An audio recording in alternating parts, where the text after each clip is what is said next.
நான் உயிரை காசு இல்லையா? ஏய் அப்படின்னா கிளம்புங்க. காசு இல்ல பலூன் கிடையாது, கிளம்புங்க. காசு குத்தத பலூன் குடுப்பியா?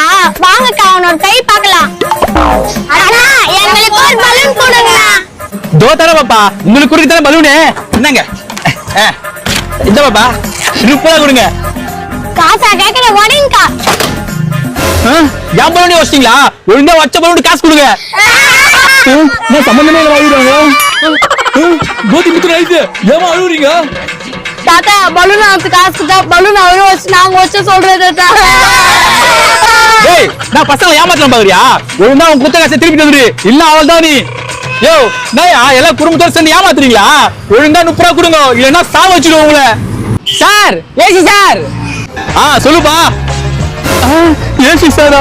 ஏசினா அசிஸ்டன்ட் கமிஷனர் ஆச்சு. கேவலம் வாய் விட்டுணும். சமாளிடா கர்மே. ஆனா ஆக்சுவலா பாத்தீங்கன்னா பசங்க கிட்ட பலூனே குடுக்கல. காசை வாங்கிட்டு நான் தான் பலூன் குடுன்னு சொல்லி ஏமாத்திட்டேன்.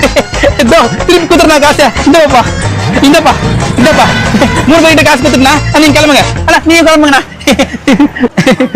எப்படி எல்லாம் ஏமாத்துறானுங்கடா. அந்த பயம் இருக்கணும்.